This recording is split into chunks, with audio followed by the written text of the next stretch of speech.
بسم اللہ الرحمن الرحیم۔ إلهي أنت ربي ذو الجلال والإكرام۔ بحری جہاز جو بزنطیہ سے کمک لائے تھے سکندریہ کی بندرگاہ پر لنگر انداز ہوئے۔ اتنی زیادہ نفری کی کمک اور ان کے گھوڑے جب جہازوں سے اتر رہے تھے تو یہ خبر دیکھتے ہی دیکھتے سارے شہر میں پھیل گئی کہ بزنطیہ سے کمک آ گئی ہے اور کمک اسقف اعظم قیرس لایا ہے۔ سکندریہ مصر کا دارالحکومت اور بہت بڑا شہر تھا۔ یہ بالکل سمندر کے اوپر آباد تھا۔ اس شہر کی آبادی پہلے ہی خاصی زیادہ تھی، لیکن اب آبادی دگنی سے بھی کچھ زیادہ ہو گئی تھی۔ آبادی میں اتنے اضافے کی وجہ یہ تھی کہ ان شہروں کے بہت سے لوگ جن شہروں پر مجاہدین اسلام کا قبضہ ہو گیا تھا بھاگ کر سکندریہ جا پہنچے تھے۔ ان میں اکثریت تاجروں اور دیگر دولت مند لوگوں کی تھی۔ وہ بھی بھاگ کر سکندریہ جا پہنچے جن کے گھروں میں جوان بہو بیٹیاں تھیں۔ ان میں بعض ایسے تھے جنہوں نے مسلمانوں کو ابھی دیکھا نہیں تھا۔ انہیں اتنا ہی پتہ چلا کہ مسلمان آ رہے ہیں تو وہ سکندریہ کو بھاگ اٹھے۔ وہ رکے رہتے اور مسلمانوں کا حسن سلوک دیکھتے تو بھاگنے کا نام ہی نہ لیتے۔ یہ لوگ اپنے آپ کو پناہ گزین کہتے تھے۔ ان میں بھگوڑے فوجی بھی تھے۔ انہوں نے سکندریہ کے شہریوں میں دہشت پھیلا دی۔ فوجی یہ تو ظاہر نہیں کرنا چاہتے تھے کہ وہ بزدل ہیں اور بھاگ آئے ہیں۔ پناہ گزین شہری اور بھگوڑے فوجی سکندریہ کے لوگوں کو اس قسم کی باتیں سناتے تھے کہ مسلمان دراصل انسان نہیں بلکہ یہ جنات ہیں جو انسان کے روپ میں آ گئے ہیں۔ یہ تو عام شہری اور فوج کے سپاہی تھے۔ ان میں جو کچھ عقل و دانش رکھتے تھے اور جن کی حیثیت کچھ اونچی تھی وہ بھی دہشت ہی پھیلا رہے تھے، لیکن کہتے یہ تھے کہ نہ جانے مسلمانوں کے پاس وہ کون سا جذبہ یا کیسا جادو ہے کہ کوئی فوج کتنی ہی بڑی کیوں نہ ہو ان کے مقابلے میں ٹھہر ہی نہیں سکتی۔ وہ یہ بھی سناتے تھے کہ تقریباً ہر لڑائی میں اور ہر قلعے میں رومی فوج مسلمانوں کے مقابلے میں 5-6 گنا زیادہ تھی، لیکن ان تھوڑے سے مسلمانوں نے نہ جانے کیسا جادو پھونکا کہ آدھی فوج کٹ گئی اور باقی بھاگ نکلی۔ مسلمانوں کا نام سنتے ہی بھاگ جانے والے لوگ اور سکندریہ کے باشندے یہ تو کسی سے پوچھتے ہی نہیں تھے کہ مسلمان مفتوحہ جگہ کے لوگوں کے ساتھ کیا سلوک کرتے ہیں۔ وہ پوچھنے کی ضرورت ہی محسوس نہیں کرتے تھے، کیونکہ وہ جانتے تھے کہ فاتحین مفتوحہ لوگوں کے ساتھ کیا سلوک کیا کرتے ہیں۔ ان کے گھروں میں لوٹ مار کرتے اور ان کی جوان عورتوں کو اٹھا لے جاتے اور ان کے لیے وحشی بن جاتے ہیں۔ رومی فوج بھی ایسی ہی تھی۔ لوگوں نے فرض کر لیا تھا، بلکہ انہیں یقین تھا کہ مسلمان فاتحین بھی ایسے ہی وحشی اور درندے ہیں۔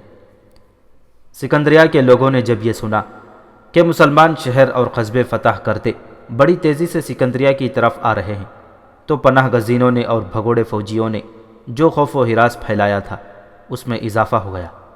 لوگ سوچنے لگے کہ وہ بھاگ کر کہاں جائیں گے، آگے سمندر تھا۔ شہر کی اس ابتر کیفیت میں جب لوگوں نے سنا کہ قیرس بزنطیہ سے بہت بڑی کمک لایا ہے تو لوگ اس کے استقبال کے لیے یا اپنے حوصلوں میں جان ڈالنے کے لیے بندرگاہ کی طرف اٹھ دوڑے۔ وہ قیرس کو نجات دہندہ فرشتہ سمجھنے لگے تھے جو آسمانوں سے اترا تھا۔ لوگ اس سے پہلے بھی کچھ خوفزدہ ہی تھے، لیکن انہیں یہ بتایا گیا تھا کہ بزنطیہ سے کوئی کمک نہیں آئے گی۔ اگر مصر کے اور خصوصاً سکندریہ کے حالات نارمل ہوتے تو قیرس کا استقبال ایسا پرجوش نہ ہوتا۔ صرف وہی لوگ اس کا استقبال کرتے جنہوں نے ہرقل کی عیسائیت قبول کر لی تھی اور قیرس کو اسقف اعظم مانتے تھے۔ قبطی عیسائی تو قیرس کو اپنا دشمن سمجھتے تھے اور کئی ایک قبطیوں کے دلوں میں قیرس کے خلاف انتقام کا جذبہ پایا جاتا تھا۔ پہلے تفصیل سے بیان ہو چکا ہے کہ قیرس نے کس طرح قبطیوں کا قتل عام کیا اور کیسے جور و ستم سے ہرقل کی عیسائیت منوانے کے جتن کیے تھے، لیکن قبطی عیسائی بھی اس خیال سے قیرس کے استقبال کو چلے گئے کہ ان کی دشمنی قیرس کے ساتھ ہے، مصر اور عیسائیت کے ساتھ نہیں۔ وہ ایسی صورتحال کو قبول کرنے پر آمادہ نہیں ہو سکتے تھے کہ مصر سے عیسائیت کی بادشاہی ختم ہو جائے اور اسلام کی حکمرانی آ جائے۔ یہ لوگ عیسائیت کو آزاد رکھنا چاہتے تھے یہ قبطی بندرگاہ پر گئے تو وہ قیرس کا نہیں بلکہ کمک یعنی رومی فوج کا استقبال کرنا چاہتے تھے، اور اس فوج کا انہوں نے حوصلہ بڑھانا تھا کہ وہ مسلمانوں کو مصر سے نکالیں۔ قیرس فوراً ہی جہاز سے نہ اترا، وہیں بیٹھا رہا، اور شاید وہ کچھ سوچ رہا تھا۔ اگر سوچ ہی رہا تھا تو اس کی سوچ یہی ہو سکتی تھی کہ نہ جانے مصر کے لوگ اس کا استقبال کس طرح کریں گے۔ اس کے اپنے اعمال اس کے سامنے آ رہے تھے۔ سکندریہ کی فوج کے ایک جرنیل نے اسے سوچوں سے بیدار کر دیا۔ اسے دیکھتے ہی قیرس اٹھ کھڑا ہوا اور اسے بڑے پیار سے اپنے بازوؤں میں لے لیا۔ بندرگاہ پر لوگوں کا بہت بڑا ہجوم اکٹھا ہو گیا تھا۔ لوگ شور و غل بپا کر رہے تھے اور کچھ لوگ کمک کے حق میں نعرے لگا رہے تھے۔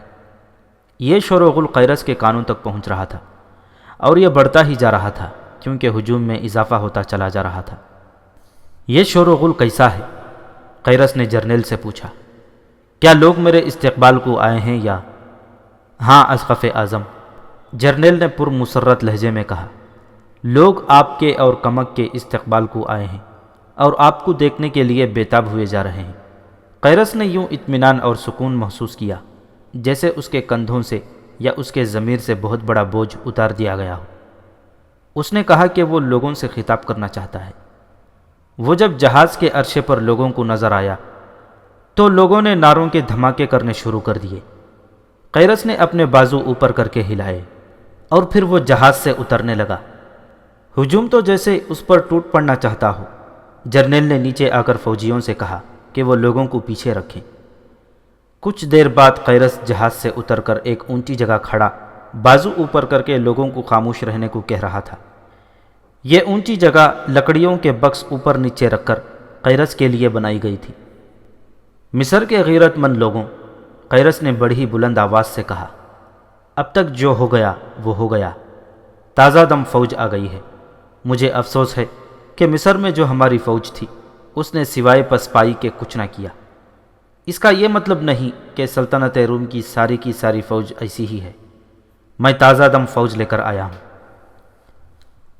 وہ ہرقل مر گیا ہے جس نے یسوع مسیح کی عیسائیت میں اپنے مفادات کے لیے ملاوٹ کی، اور جن لوگوں نے اس کی یہ عیسائیت قبول نہ کی انہیں میرے ہاتھوں مروایا۔ عوام مجھے لوگوں کا قاتل کہتے ہیں۔ مجھے لوگوں کی کوئی پرواہ نہیں۔ خدا دیکھ رہا ہے اور وہی جانتا ہے کہ اصل مجرم کون تھا۔ اگر تم لوگ مجھے ہی مجرم سمجھتے ہو تو آج میں تم سے اور ان مقتولین کے روحوں سے معافی مانگتا ہوں جنہیں عیسائیت کے نام پر قتل کر دیا گیا تھا، لیکن میں معافی مانگنے پر بات ختم نہیں کروں گا۔ میں گناہوں کا کفارہ ادا کروں گا، وہ اس طرح کہ مصر میں کوئی ایک بھی مسلمان زندہ نہیں رہے گا۔ اس وقت تک ہم جس شکست سے دوچار ہو چکے ہیں اسے فتح میں بدل کر دم لوں گا۔ اب جو لوگوں نے نعرے لگائے اور داد و تحسین کا شور و غل بپا کیا اس سے کانوں کے پردے پھٹے جاتے تھے۔ قیرس کو خاصی دیر خاموش رہنا پڑا۔ آخر اس نے ہاتھ اوپر کیے تو ہجوم آہستہ آہستہ خاموش ہونے لگا۔ تمہارے اس جوش اور جذبے نے میرا حوصلہ اور زیادہ مضبوط کر دیا ہے، قیرس نے کہا۔ مجھے یقین ہو گیا ہے کہ میں اکیلا نہیں، قوم کا بچہ بچہ میرے ساتھ ہے۔ رومیوں کے متعلق کوئی بھی وہم تمہارے دلوں میں ہے تو وہ نکال دو۔ مصر تمہارا وطن ہے، رومی تمہارے بادشاہ بھی نہیں اور آقا بھی نہیں۔ ہمارا مذہب ایک ہے اور یہ ملک تمہارا ہے۔ ہرقل کا بیٹا قسطنطین بھی مر گیا ہے۔ میں اور جرنیل قسطنطین کے بیٹے کونستانس کو اور ملکہ مرتینہ کے بیٹے ہرقلیوناس کو حکومت دے آئے ہیں۔ ان دونوں کو پابند کر دیا گیا ہے کہ وہ اپنا کوئی حکم نہیں چلائیں گے۔ مجھے اب یہ مشکل پیش نہیں آئے گی کہ ہر حکم بزنطیہ سے لوں۔ میں نے کئی اختیارات اپنے ہاتھ میں لے لیے ہیں۔ بڑی شرم کی بات ہے کہ اتنے کم مسلمان اتنی دور سے آ کر مصر پر قابض ہو گئے ہیں اور ہماری فوج بھاگی بھاگی پھر رہی ہے۔ میں اس وقت بہت جلدی میں ہوں۔ ابھی ابھی مصر کی سرزمین پر قدم رکھا ہے۔ یہاں کی صورتحال دیکھ لوں، پھر اپنی کارروائیاں شروع کر دوں گا، اور تم سب سے یہ کہوں گا کہ اپنی فوج میں شامل ہو جائیں، اور جو فوج میں شامل نہ ہوں وہ فوج کو پورا تعاون دیں۔ اب میں ایک انتہائی ضروری بات کہنے لگا ہوں۔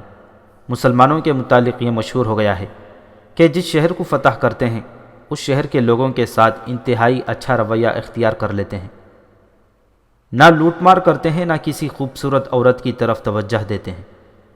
جو لوگ ان کا مذہب قبول کر لیتے ہیں ان لوگوں کو وہ اپنے برابر کے حقوق دیتے ہیں، اور جو ان کا مذہب قبول نہ کریں ان پر جزیہ عائد کرتے ہیں، اور اس جزیے کے عوض ان لوگوں کی جان و مال اور عزت و آبرو کی پوری حفاظت کرتے ہیں۔ مسلمانوں کی یہی خوبی دیکھ کر کئی جگہوں پر لوگوں نے ان کے آگے گھٹنے ٹیک دیے اور بعض نے ان کا مذہب قبول کر لیا۔ میں تمہیں ان مسلمانوں کی اصل ذہنیت بتاتا ہوں۔ یہ جب پورے ملک کو فتح کر لیں گے پھر دیکھنا ان کا رویہ کیا ہوگا۔ یہ فرعون سے بھی بدتر ہوں گے اور یہاں کے باشندوں کو اپنا غلام بنا لیں گے اور بلا اجرت بیگار لیتے رہیں گے۔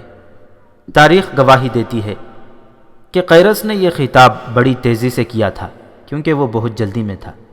جس جرنیل نے جہاز پر جا کر اس کا استقبال کیا اور جہاز سے اتارا تھا، اس نے اس سے پوچھا تھا کہ جرنیل تھیوڈور کہاں ہے۔ وہ تھیوڈور سے ملنے کے لیے بےتاب تھا۔ اس جرنیل نے غالباً یہ سوچ کر بات گول کر دی کہ قیرس کو مصر کی تازہ صورتحال کا کچھ پتہ نہیں۔ جہاز سے اتر کر اور خطاب سے پہلے اس نے ان جرنیلوں سے جو اس کے استقبال کے لیے کھڑے تھے پوچھا تھا کہ جنرل تھیوڈور کیوں نہیں آیا۔ انہوں نے بھی کوئی تسلی بخش جواب نہیں دیا تھا۔ جنرل تھیوڈور سے ملنے کے لیے بےتابی کی ایک وجہ تو یہ تھی کہ یہ جنرل مصر میں مقیم تمام تر فوج کا سپریم کمانڈر تھا۔ دوسری وجہ یہ تھی کہ مرتینہ نے اسے کہا تھا کہ جنرل تھیوڈور لوگوں میں بہت مقبول اور ہر دل عزیز ہے، اسے ہر قیمت پر اپنی نظر میں اور اپنے ہاتھ میں رکھنا ہے۔ مرتینہ کو یہ خطرہ نظر آ رہا تھا کہ جنرل تھیوڈور مصر میں کامیاب ہو گیا تو وہ ہرقل کے پوتے کونستانس کو اپنا بادشاہ سمجھ لے گا اور اس کا حامی بن جائے گا۔ قیرس اسے فوراً ملنا چاہتا تھا لیکن تھیوڈور اس کے استقبال کے لیے بھی نہیں آیا۔ سکندریہ کے جرنیل قیرس کو شاہی محل میں لے گئے۔ یہ ہرقل کا شاہی محل تھا، پھر مقوقس نے اس محل میں رہائش اختیار کی تھی۔ اب قیرس کو اس محل میں رہنا تھا۔ قیرس کو تو جیسے کھانے پینے کا بھی ہوش نہیں تھا۔ محل میں جاتے ہی اس نے بڑے غصے سے کہا کہ جنرل تھیوڈور یہاں کی افواج کا کمانڈر ہے، لیکن معلوم ہوتا ہے وہ اپنے آپ کو مصر کا فرما نرواں سمجھ بیٹھا ہے۔ کیا اسے معلوم نہیں تھا کہ میں اتنی زیادہ فوج لے کر آ رہا ہوں؟ قیرس نے پوچھا اور خود ہی جواب دیا۔ اسے معلوم تھا۔ بزنطیہ سے روانہ ہونے سے پہلے میں نے قاصد بھیج دیا تھا، اسے بندرگاہ پر موجود ہونا چاہیے تھا۔ قیرس کو بزنطیہ سے چلے بہت دن گزر گئے تھے۔ پہلے خشکی کا لمبا سفر تھا، اس کے بعد اس سے کچھ زیادہ لمبا سفر بحری کا تھا۔ بحر روم کی پوری چوڑائی عبور کرنی تھی، بلکہ راستے میں ہلکا سا طوفان آ گیا جس کا رخ مصر کے بجائے کسی اور ہی طرف تھا۔ یہ طوفانی ہوائیں بادبانوں سے ٹکرا کر تمام جہازوں کو اپنے رخ پر ہی لے گئی تھیں۔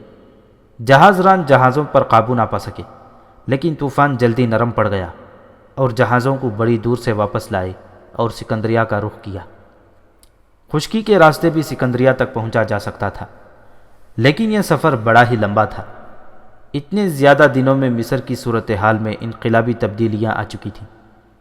قیرس تو صرف اتنا سن کر آیا تھا کہ مسلمانوں نے بابلیون جیسا مستحکم شہر بھی لے لیا ہے، لیکن ابھی تک اسے یہ نہیں بتایا گیا تھا کہ مسلمان بابلیون سے سکندریہ تک کا آدھا فاصلہ فتح پر فتح حاصل کرتے طے کر آئے ہیں اور اب خطرہ سکندریہ تک پہنچنے والا ہے۔ قیرس تو اس قدر جلدی میں تھا کہ خود ہی تیز تیز بولتا جا رہا تھا اور کسی اور کو بولنے کی مہلت نہیں دیتا تھا۔ ایک سوال کرتا اور اس کے جواب کا انتظار کرتا ہی نہیں تھا۔ اسے مرتینہ کا یہ شک صحیح معلوم ہونے لگا کہ تھیوڈور فوج میں اور ملک کے لوگوں میں بڑا ہی مقبول اور ہر دل عزیز ہے، اور وہ جیسی منمانی کرنا چاہے کر سکتا ہے اور کر گزرے گا۔ قیرس نے ایک بار پھر کہا کہ کوئی اسے بتا سکتا ہے کہ تھیوڈور کہاں ہے اور اس کے استقبال کو کیوں نہیں آیا؟ معلوم ہوتا ہے وہ بابلیون کی شکست پر شرمسار ہے۔ قیرس نے اپنے پہلے سوال کے جواب کا انتظار کیے بغیر کہا، اتنے بڑے اور ایسے نامور جرنیل کا اتنے تھوڑے اور نہایت معمولی قسم کے حملہ آوروں کے آگے ہتھیار ڈالنا واقعی بڑی شرمساری کی بات ہے، لیکن میں تھیوڈور سے باز پرس نہیں کروں گا۔ اسے بلاؤ، میرے سامنے لاؤ۔ ہم اب نئے سرے سے مسلمانوں کے مقابلے میں آئیں گے اور ان کا نام و نشان مٹا دیں گے۔ وہاں جو جرنیل موجود تھے انہوں نے ایک دوسرے کی طرف دیکھا۔ ان کے ماتھوں پر شکنیں آ گئی تھیں، جیسے انہیں قیرس کا یہ انداز اچھا نہیں لگ رہا تھا۔ آنکھوں ہی آنکھوں میں انہوں نے طے کر لیا کہ قیرس کو بتا دیا جائے کہ تھیوڈور کہاں پھنسا ہوا ہے اور اس پر کیسی مصیبت آن پڑی ہے۔ اسقف اعظم ان جرنیلوں میں جو عمر میں سب سے بڑا تھا بولا، ہمیں بولنے کا موقع دیں کہ آپ جب بزنطیہ سے چلے تھے اس وقت سے اب تک مصر کی صورتحال کیا سے کیا ہو گئی ہے۔ سب سے پہلے میں یہ کہنے کی جرات کروں گا کہ آپ مذہب کے پیشوا ہیں، لیکن مصر کی جو صورتحال ہے اس کا تعلق فوج کے پیشواؤں کے ساتھ ہے، اس لیے فوج کے پیشواؤں کی سنیں اور پھر انہیں بتائیں کہ آپ کیا منصوبہ لے کر آئے ہیں۔ اسی لیے تو میں جنرل تھیوڈور کی پوچھ رہا ہوں۔ قیرس نے کہا، وہ میرے سامنے آئے تو صحیح۔ وہ آپ کے سامنے اتنی جلدی نہیں آ سکتا، اس سینئر جنرل نے کہا۔ تھیوڈور سکندریہ میں نہیں بلکہ کریون میں ہے۔ وہاں کیا کر رہا ہے؟ قیرس نے پوچھا۔ نقیوس اور ترنوت اور دوسری جگہوں سے بھاگی ہوئی فوج کو اکٹھا کر رہا ہے، جرنیل نے جواب دیا۔ عربوں کا یہ چھوٹا سا لشکر بابلیون اور ارد گرد کے وسیع و عریض علاقے پر اپنا قبضہ مستحکم کر کے پیش قدمی کر آیا ہے، اور اس نے نقیوس جیسا بڑا قلعہ بند شہر بھی لے لیا ہے۔ چھوٹی چھوٹی جگہوں پر ہماری فوج لڑے بغیر بھاگ آئی ہے، یا بھاگ نکلنے کے لیے لڑی، کچھ کٹ مری اور باقی بھاگ آئی۔ ان علاقوں کے لوگ اور فوجی سکندریہ پہنچ گئے اور ابھی تک چلے آ رہے ہیں۔ جنرل تھیوڈور کریون میں اپنا محاذ مستحکم کر رہا ہے تاکہ عربوں کو وہی روک لے اور انہیں پسپا کرنے کی کوشش کرے، ورنہ وہ سیدھے سکندریہ پر آئیں گے۔ تو کیا اسے کمک بھیجی جائے؟ قیرس نے پوچھا اور خود ہی کہا، لیکن میں یہ کمک کسی اور استعمال کے لیے لایا ہوں۔ اگر اس طرح تھوڑی تھوڑی کمک مختلف جگہوں پر بھیجنے لگے تو اس سے ہم کوئی فائدہ نہیں اٹھا سکیں گے۔ تھیوڈور کو کچھ نہ کچھ کمک بھیج دی جائے، بوڑھے جرنیل نے کہا۔ ہو سکتا ہے اسی سے تھیوڈور اپنے مقصد میں کامیاب ہو جائے۔ اگر نہ ہو سکا تو ہم اس کمک کو سکندریہ کے دفاع کے لیے یہاں سے کچھ دور صف آرا کر کے عربوں کو روک لیں گے۔ قیرس نے اسی وقت حکم دے دیا کہ 2 دستے کریون بھیج دیے جائیں۔ قیرس اپنے ساتھ مبلغوں کا ایک بہت بڑا گروہ لایا تھا۔ اس گروہ کو اس نے بزنطیہ میں ہی ہدایت دے دی تھی کہ مصر میں جا کر وہ کیا کریں گے۔ اس گروہ میں 3 بڑے پادری تھے جو قیرس کے ہمراز معتمد تھے۔ اب شاہی محل میں پہنچ کر قیرس نے وہ صورتحال سنی جو کوئی اچھی نہیں تھی، اور جنرل تھیوڈور اس میں پھنس گیا تھا۔ قیرس نے اسی وقت ایک کانفرنس منعقد کی۔ اس میں ایک تو فوج کے جرنیل تھے، دوسرے یہ 3 بڑے پادری تھے۔ جاسوسی کے نظام کے 2 سربراہ تھے اور انتظامیہ کے 3-4 حاکم بھی اس کانفرنس میں بلائے گئے۔ قیرس نے دروازے بند کروا لیے کیونکہ وہ ساری کارروائی اور بات چیت رازداری سے کرنا چاہتا تھا۔ تاریخ کسی کی رازداری کو راز میں نہیں رہنے دیتی۔ کچھ عرصہ گزر جانے کے بعد کمروں کے اندر کی ہوئی باتیں کسی نہ کسی ذریعے تاریخ کے دامن میں آ پڑتی ہیں۔ قیرس کی اس کانفرنس کو بھی تاریخ بے نقاب کرتی ہے اور بعد کے واقعات نے ان باتوں کی تصدیق کر دی۔ میرے بھائیوں، قیرس نے کہا، اس حقیقت کو تسلیم کر لو کہ ہماری فوج مسلمانوں کا مقابلہ نہیں کر سکی اور بزدلوں کی طرح مصر ان کے حوالے کر دیا ہے۔ میں نے آپ کو اس لیے اکٹھا کیا ہے کہ سوچیں کہ ہم ان عربوں کو اپنے ملک سے کس طرح نکال سکتے ہیں۔ میں تجویز پیش کرتا ہوں، پھر آپ اپنے اپنے مشورے دیں، پھر ہم ایک منصوبہ تیار کر لیں گے اور اس کے مطابق فوری کارروائی کریں گے۔ میری تجویز یہ ہے کہ اپنے صرف فوجی محاذ کو ہی مضبوط کر لینا کافی نہیں۔ ہمارا محاذ ہر جگہ مضبوط تھا، لیکن ہماری فوج کسی بھی محاذ پر جم نہیں سکی۔ میں حیران ہوں کہ مسلمانوں نے بابلیون کس طرح لے لیا ہے۔ ہم اب اس پر بحث نہیں کریں گے۔ میں کہتا ہوں کہ ہمیں دوسرے محاذ بھی کھولنے پڑیں گے جو زیر زمین ہوں گے۔ ہم مسلمانوں کو دھوکہ دے کر شکست دے سکتے ہیں۔ لڑیں گے تو ہم فوجی محاذ پر، لیکن زمین دوز محاذ کو زیادہ مضبوط رکھیں گے۔ آپ لوگ اس پر غور کریں کہ ہم کیا کریں گے۔ جاسوسی اور تخریب کاری کے لیے خوبصورت لڑکیاں بھیجی جائیں، ایک جرنیل نے کہا۔ آپ سب جانتے ہیں کہ ایک خوبصورت اور نوجوان لڑکی کیا کچھ کر سکتی ہے، لیکن یہاں ہمیں جاسوسی کی ضرورت ہی نہیں، خیرس نے کہا۔ جاسوسی اس دشمن کی جاتی ہے جس کے متعلق معلوم ہی نہ ہو کہ اس کی اگلی چال کیا ہوگی اور وہ کدھر کا رخ کرے گا۔ عربوں کے اس لشکر کے متعلق ہم سب جانتے ہیں کہ سکندریہ کی طرف بڑھ رہا ہے اور وہ سکندریہ کو محاصرے میں لے گا۔ ان عربوں کی کوئی بات ہم سے چھپی ہوئی نہیں۔ میرا خیال ہے کہ آپ لوگ اپنے کچھ فوجی آگے بھیجا کرتے ہیں جو قبل از وقت یہاں آ کر اطلاع دیتے ہیں کہ دشمن کا رخ کس طرف ہے اور اس کی پیش قدمی کی رفتار کیا ہے۔ مجھے آپ سے اتفاق ہے اسقف اعظم، ایک اور جرنیل نے بولا۔ لڑکیوں کو ہی استعمال کرنا ہے تو کسی اور طریقے سے استعمال کرو۔ میرا مشورہ ہے کہ مسلمانوں کے سپہ سالار کو قتل کروا دیا جائے۔ اسے باہر کہیں قتل کرنا ممکن نہیں۔ آسان اور فوری طریقہ یہ ہو سکتا ہے کہ ہماری کوئی لڑکی ایک مظلوم اور آفت زدہ لڑکی کے روپ میں سپہ سالار کے ہاں پناہ لینے جائے اور ایسی استادی کرے کہ کچھ دن سپہ سالار کے ساتھ رہے اور موقع پیدا کر کے اسے کھانے میں زہر دے دے۔ سپہ سالار کو قتل کر دینے سے کوئی فرق نہیں پڑے گا، سینئر جرنیل نے کہا۔ کوئی دوسرا سالار اس کی جگہ لے لے گا۔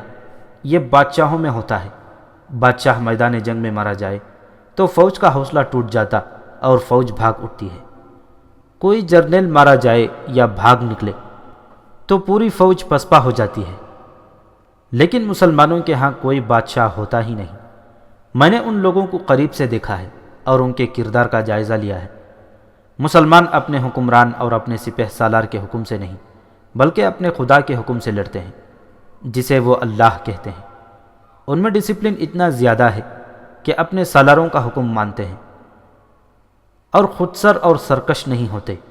ان کے کسی لشکر کے سارے سالار مارے جائیں، لشکر کا جذبہ اور زیادہ بڑھ جاتا ہے اور وہ آپس میں اتفاق کر کے کسی اور کو اپنا سالار بنا لیتے ہیں تاکہ مرکزیت قائم رہے۔ وجہ وہی ہے جو میں بتا چکا ہوں کہ یہ مسلمان اپنے خدا کے آگے جواب دہ ہوتے ہیں۔ انہیں کمزور کرنے کی کوئی ترکیب سوچیں۔ یہ بھی ذہن میں رکھیں، کوئی اور جرنیل بولا۔ مسلمانوں کے سالاروں سے لے کر نیچے سپاہیوں تک کا کردار ایسا ہے کہ حسین اور چالاک لڑکیوں سے انہیں پھانسا نہیں جا سکتا، نہ ان کی توجہ اپنے عزم اور مقصد سے ہٹائی جا سکتی ہے۔ یہ حقیقت ہے کہ مسلمانوں نے مصر کے کتنا ہی شہر فتح کیے ہیں۔ ہمیں بتایا گیا ہے کہ مسلمانوں نے کبھی کسی لڑکی کی طرف آنکھ اٹھا کر بھی نہیں دیکھا بلکہ مفتوحہ لوگوں کی لڑکیوں کی عزت کی حفاظت کی ہے۔ میرے دماغ میں ایک تجویز آئی ہے، اس پر غور کریں۔ آپ جانتے ہیں کہ ہزارہ مصری بدو مسلمانوں کے لشکر میں شامل ہو گئے ہیں اور وہ پوری دیانت داری سے مسلمانوں کی جنگ لڑ رہے ہیں۔ ان میں سے بعض نے اسلام قبول کر لیا ہے اور اکثریت ان کی ہے جنہوں نے عیسائیت نہیں چھوڑی اور اسلام قبول نہیں کیا۔ لڑکیوں کے ذریعے یا انہیں دولت کا لالچ دے کر اپنے مقاصد کے لیے استعمال کیا جا سکتا ہے۔ ایک طریقہ تو یہ ہے کہ بدو مسلمانوں کا ساتھ چھوڑ کر اپنے گھروں کو واپس چلے جائیں۔ اس سے مسلمانوں کو ایک نقصان یہ ہوگا کہ ان کی بے شمار نفری کم ہو جائے گی، اور دوسرا نقصان یہ کہ ان بدوؤں کی دیکھا دیکھی جو اور بدو لشکر میں شامل ہوتے رہتے ہیں، یہ سلسلہ رک جائے گا۔ اس کام کے لیے بدوؤں کے سرداروں کو اپنے ہاتھ میں لیا جائے۔ ان بدو سرداروں کو اپنے شیشے میں اتارنے کے لیے لڑکیاں کام آ سکتی ہیں اور ان سرداروں کو زر و جواہرات کا لالچ دیا جا سکتا ہے۔ اس مشورے پر غور کیا جا سکتا ہے، معمر جرنیل نے کہا۔ اگر بدوؤں کو اپنے جال میں لیا جائے تو مسلمانوں کو کمزور کرنے کا ایک طریقہ اور بھی اختیار کیا جا سکتا ہے۔ وہ یہ کہ ہزاروں بدو مسلمانوں کے ساتھ ہی رہیں گے، لیکن جہاں موقع ملے انہیں دھوکہ دیں اور ان کی پیٹھ میں خنجر گھونپ دیں۔ مسلمان اس لڑائی کو اپنے مذہب کی لڑائی سمجھتے ہیں اور اسے جہاد کہتے ہیں، اور جہاد کو ہر مسلمان اپنا فرض سمجھتا ہے۔ ہمارے سامنے بدو ہی رہ جاتے ہیں جنہیں ہم مسلمانوں کے خلاف استعمال کر سکتے ہیں۔ آپ لوگ میرا مطلب سمجھ گئے ہیں، قیرس نے کہا۔ میں پھر کہتا ہوں کہ جس دشمن کو آپ آمنے سامنے آ کر مقابلہ نہیں کر سکتے اس پر زمین کے نیچے سے وار کریں، یا ان میں ایسے آدمی داخل کر دیں جو انہیں دوستی اور محبت کا دھوکہ دے کر ان کی پیٹھ پر وار کریں۔ قیرس ان 3 بڑے پادریوں سے مخاطب ہوا جو اس اجلاس میں موجود تھے۔ یہ کام آپ تینوں کر سکتے ہیں۔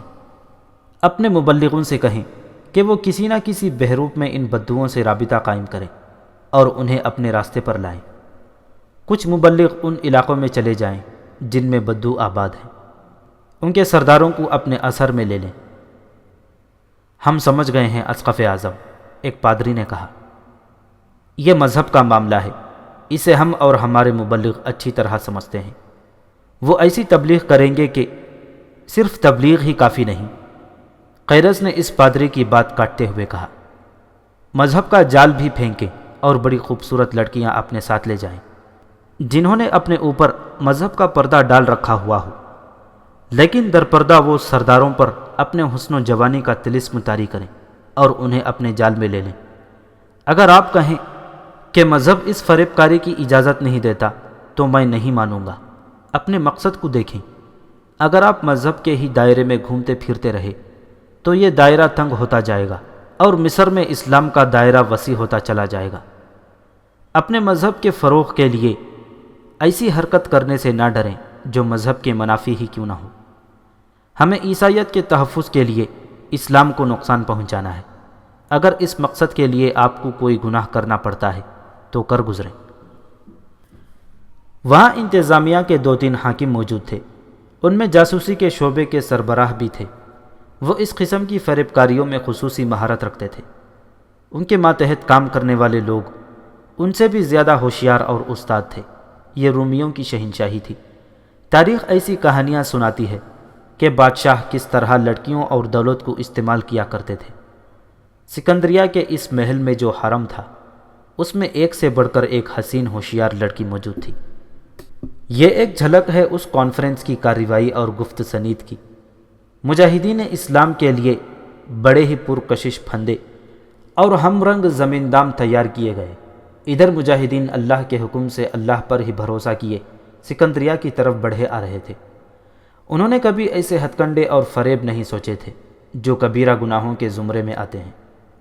مجاہدین کے اس لشکر کے 7 عورتیں بھی تھیں اور ان میں شارینہ اور روزی اور اس جیسی چند ایک بڑی حسین لڑکیاں تھیں جو رومی یا مصری تھیں، اور انہوں نے اسلام قبول کر کے ان مجاہدین کے ساتھ شادیاں کر لیں جو ان کے دلوں میں اتر گئے تھے۔ وہ اپنی خدمات پیش کرتی تھیں کہ انہیں اجازت دی جائے تو وہ رومی جرنیلوں کو گمراہ کر دیں گی، لیکن اسلام میں رہ کر کوئی سپہ سالار انہیں ایسی اجازت نہیں دے سکتا تھا۔ مجاہدین کے پاس صرف جاسوسی کا ایک شعبہ تھا جس کے مجاہدین آگے جا کر ہر بحروب دھار لیتے اور دشمن کے علاقے میں فریب کاری اور اداکاری سے کام لیتے اور اپنے سپہ سالار کے لیے نہایت اہم خبریں لے آتے تھے جو سپہ سالار کے کام آتی تھیں۔ ان جاسوس مجاہدین نے اکثر اپنے لشکر کو خوفناک خطروں سے بچایا تھا۔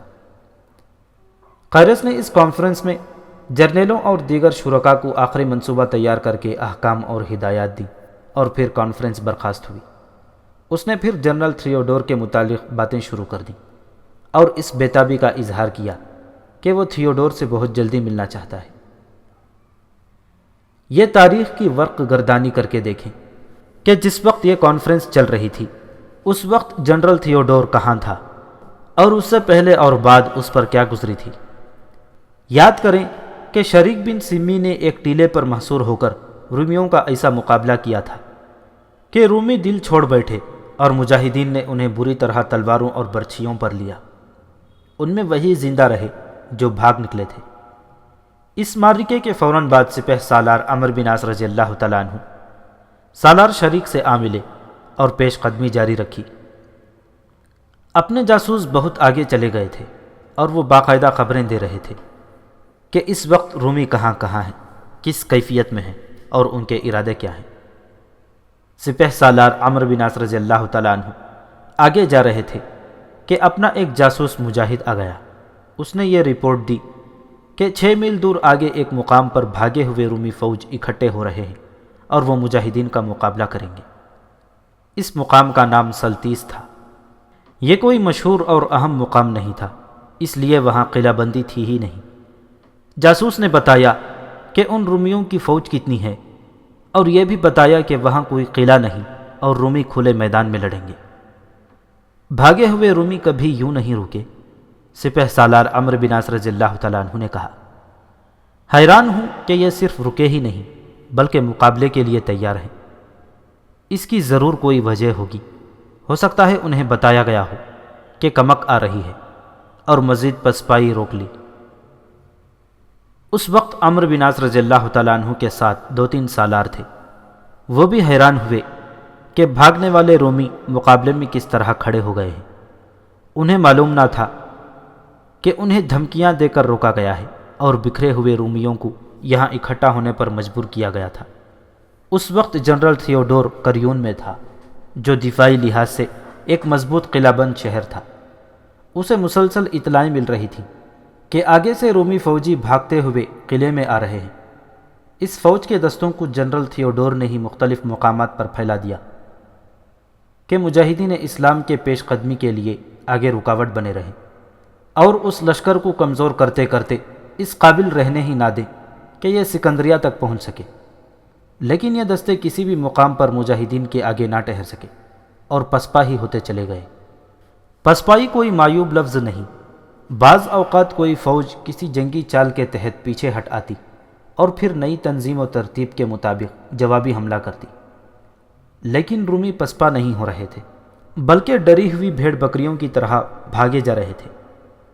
رومی تو ایک جنگجو قوم تھی جس کی شجاعت اور بے جگری کے کارناموں سے تاریخ بھری پڑی ہے، لیکن مجاہدین اسلام کے اس قلیل تعداد لشکر کے آگے رومی اپنی روایات کو بھول گئے۔ اس کی وجہ اس کے سوا اور کیا ہو سکتی ہے کہ یہ باطل پہلی بار حق کے مقابلے میں آیا تھا۔ جنرل تھیوڈور نے پہلے یہ سوچا تھا کہ وہ اپنی پوری فوج کو اپنی قیادت میں لے کر آگے بڑھے اور مجاہدین سے ایک فیصلہ کن معرکہ لڑے، لیکن اس نے جب بھاگ بھاگ کر آنے والے فوجیوں کی ذہنی کیفیت دیکھی تو اس نے یہ فیصلہ کیا کہ وہ کریون میں ہی رہے اور اس قلعہ بند شہر کو مجاہدین کے راستے میں رکاوٹ بنائے۔ ایک تو یہ فوجی بھاگ آئے تھے اور دوسرے وہ جو مجاہدین کی تلواروں اور برچھیوں نے دنیا سے اٹھا دیے تھے۔ ان کی لاشیں گوشت خور پرندے اور درندے کھا گئے تھے اور ان کی ہڈیاں مصر کے زمین پر بکھر گئی تھی۔ قرآن کا ایک ایک فرمان پورا ہو رہا تھا۔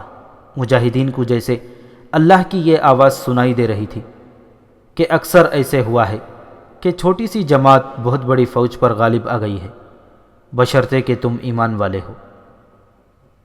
جنرل تھیوڈور ابھی بابلیون کی شکست کے صدمے سے نہیں سنبھلا تھا کہ اسے پسپائی کی خبریں ملنے لگیں، اور پھر اس نے دیکھا کہ کچھ فوجی اور کچھ لوگ بھاگے ہوئے کریون پہنچ رہے ہیں۔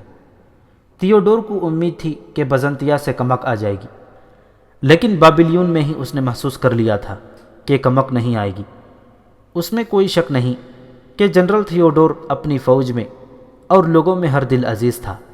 اسے یہ بھی پتہ چل چکا تھا کہ بزنطیہ میں شاہی خاندان میں تخت و تاج کی وراثت پر رسہ کشی ہو رہی ہے، اور وہاں کسی کو یہ خیال نہیں رہا کہ مصر کو بچانا ہے۔ تھیوڈور نے کریون میں اپنے 2-3 جرنیلوں کو بلایا۔ ہم کس کی لڑائی لڑ رہے ہیں؟ تھیوڈور نے اکھڑے ہوئے لہجے میں کہا۔ ہرقل کے شاہی خاندان کی یا سلطنت روم کی وقار کی؟ شاہی محل میں جو معرکہ آرائی ہو رہی ہے وہ تم سن چکے ہو۔ انہوں نے ہمیں تنہا چھوڑ دیا ہے، اور جب مصر ہاتھ سے نکل جائے گا تو اس کی سزا ہمیں ملے گی۔ مقوقس اچھا تھا یا برا یہ الگ بحث ہے، لیکن ہرقل نے اسے ذلیل و خوار کر کے ملک بدر کر دیا۔ ہرقل خود کمک لے کر مصر میں کیوں نہیں آیا؟ اپنے بیٹے قسطنطین کو کیوں نہیں بھیجا؟ غور کرو کہ ہم جان کی بازی لگا کر ان عربوں کو مصر سے نکال دیتے ہیں تو مصر کا مالک کون ہوگا؟ ہرقل اور اس کا خاندان۔ میں اب تمہیں اپنے دل کی بات بتاتا ہوں، اور مجھے امید ہے کہ تم میرا ساتھ دو گے۔ میں اس فیصلے پر پہنچا ہوں کہ ہم جم کر لڑیں گے اور مسلمانوں کو شکست دیں گے، اور پھر ہم مصر میں خود مختاری کا اعلان کر دیں گے۔ ظاہر ہے بزنطیہ سے فوج آئے گی اور ہم سے ہتھیار ڈلوانے کی کوشش کرے گی۔ یہ خانہ جنگی ہوگی، لیکن میں اس کے لیے تیار ہوں۔ کیا تم میرا ساتھ دو گے؟ دونوں جرنیلوں نے کہا کہ اب وہ اپنے آپ کو تھیوڈور کے ہی ماتحت سمجھتے ہیں اور موت تک اس کا ساتھ دیں گے۔ ان جرنیلوں کو معلوم ہو چکا تھا کہ مرتینہ سلطنت روم کی ملکہ بننے کے جتن کر رہی ہے، اور اگر وہ خود ملکہ نہ بن سکی تو اپنے بیٹے کو ہرقل کے تخت پر بٹھا دے گی۔ ان جرنیلوں نے کہا کہ وہ ایسے بادشاہوں کے غلام نہیں رہنا چاہتے، نہ اپنے آپ کو اب ان کے حکم کا پابند رکھیں گے۔ البتہ جرنیلوں نے تھیوڈور سے یہ بات ضرور پوچھی کہ کمک کے آنے کی جو اطلاع آئی ہے اس کا کیا کیا جائے۔ ہاں، یہ سوچنے والا مسئلہ ہے، جنرل تھیوڈور نے کہا۔ اگر قیرس کمک لے کر آ گیا تو وہ سب سے پہلے مجھے بلائے گا۔ حقیقت یہ ہے کہ مجھے قیرس پر بھی اعتماد نہیں۔ وہ ہے تو اسقف اعظم، لیکن کردار کے لحاظ سے بہت ہی گھٹیا آدمی ہے۔ میں اس کی نیت بھانپ لوں گا۔ اگر مجھے اس کی نیت پر کچھ شبہ ہوا تو میں اس سے کمک کی کمان خود لے کر اسے ایک طرف کر دوں گا۔ جرنیلوں نے پھر بھی مشورہ دیا کہ اب ہم یہ لڑائی اپنی ذاتی لڑائی سمجھ کر لڑیں گے، اور قیرس کی تو کوئی حیثیت ہی نہیں۔ ہم بزنطیہ کے احکام کی بھی پرواہ نہیں کریں گے۔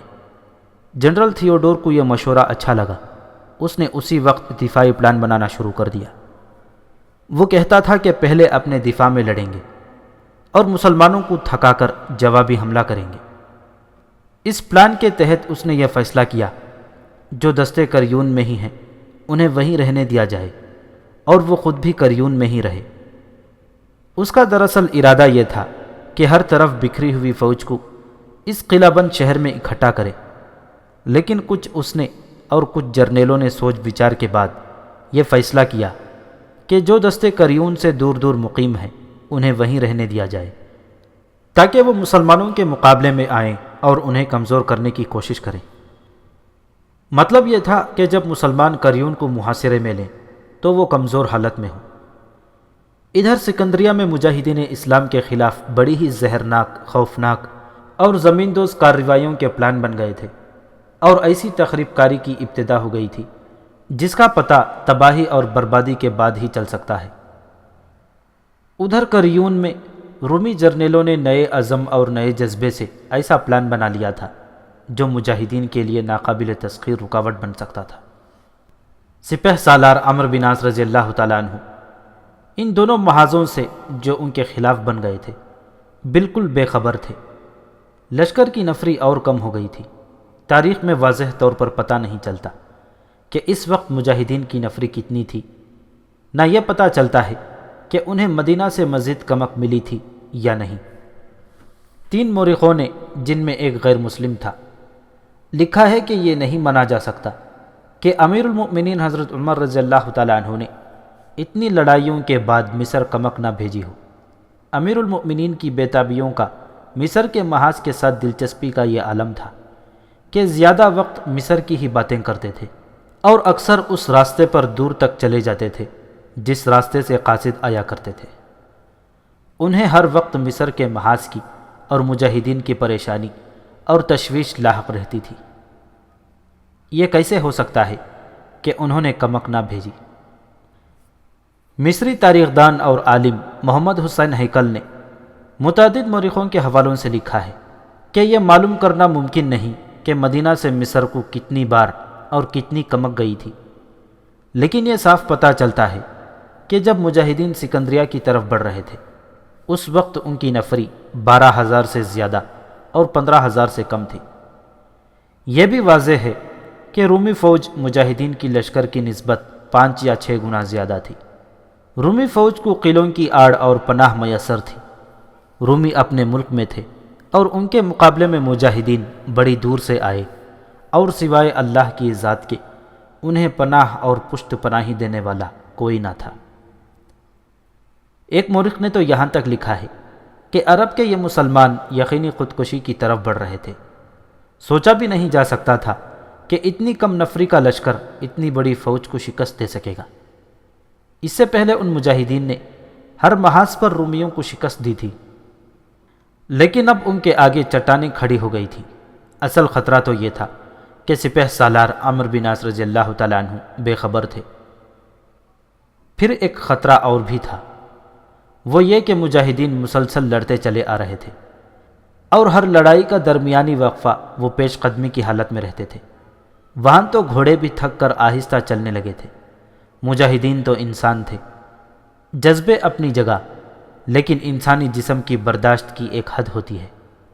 تاریخ سے پتہ چلتا ہے کہ مجاہدین اس حد سے آگے نکل گئے تھے، لیکن ان کا جوش و خروش پہلے دن جیسا تھا جس دن وہ مصر میں داخل ہوئے تھے۔ عمرو بن عاص رضی اللہ تعالیٰ عنہ اپنے لشکر کی اس جسمانی کیفیت سے بے خبر نہیں تھے، پھر بھی وہ خطرے پر خطرہ مول لیتے چلے جا رہے تھے۔ مبصرین لکھتے ہیں کہ عمرو بن عاص رضی اللہ تعالیٰ عنہ مصر کی فتح کے لیے دیوانگی کی حد تک پہنچ گئے تھے۔ انہوں نے بڑی مشکل سے امیر المؤمنین حضرت عمر رضی اللہ تعالیٰ عنہ کو راضی کیا تھا کہ انہیں مصر پر فوج کشی کی اجازت دے۔ امیر المؤمنین نے اجازت تو دے دی تھی، لیکن کئی ایک صحابہ اکرام رضی اللہ تعالیٰ عنہ مجمعین اس کے خلاف تھے، جن میں حضرت عثمان بن عفان رضی اللہ تعالیٰ عنہ بھی شامل تھے۔ وہ بزرگ صحابی تھے جن کی کوئی بات حضرت عمر رضی اللہ تعالیٰ عنہ ٹالتے نہیں تھے۔ حضرت عثمان نے یہ دلیل پیش کی تھی کہ عمرو بن عاص رضی اللہ تعالیٰ عنہ خالد بن ولید رضی اللہ تعالیٰ عنہ سے زیادہ خطرے مول لینے والے سپہ سالار ہیں، اور یہ کسی بھی وقت پورے لشکر کو یقینی ہلاکت میں ڈال دیں گے اور انہیں بر وقت کمک نہیں پہنچائی جا سکے گی۔ امیر المؤمنین نے اس دلیل کو صحیح جانتے ہوئے بھی عمرو بن عاص رضی اللہ تعالیٰ عنہ کو مصر پر فوج کشی کی اجازت دے دی تھی۔ حقیقت یہ تھی کہ امیر المؤمنین اجازت دے کر بھی سوچ میں پڑ گئے تھے کہ ان کا یہ فیصلہ صحیح ہے یا نہیں، اور جیسا کہ پہلے بیان ہو چکا ہے، امیر المؤمنین نے ایک قاصد عمرو بن عاص رضی اللہ تعالیٰ عنہ کے پیچھے اس پیغام کے ساتھ دوڑا دیا تھا کہ اگر وہ مصر کی سرحد میں داخل نہیں ہو گئے تو واپس آ جائیں۔ لیکن عمرو بن عاص رضی اللہ تعالیٰ عنہ نے ایک استادی کھیلی اور مصر کی سرحد میں داخل ہو کر یہ پیغام کھول کر پڑھا اور پیش قدمی جاری رکھی۔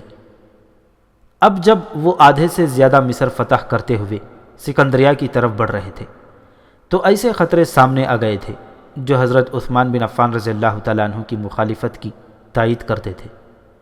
یوں نظر آتا تھا جیسے عمرو بن عاص رضی اللہ تعالیٰ عنہ فتوحات کے نشے سے سرشار اندھا دھند خطروں میں چلے آ رہے ہیں، اور اب وہ اپنی شکست کی طرف بڑھ رہے ہیں۔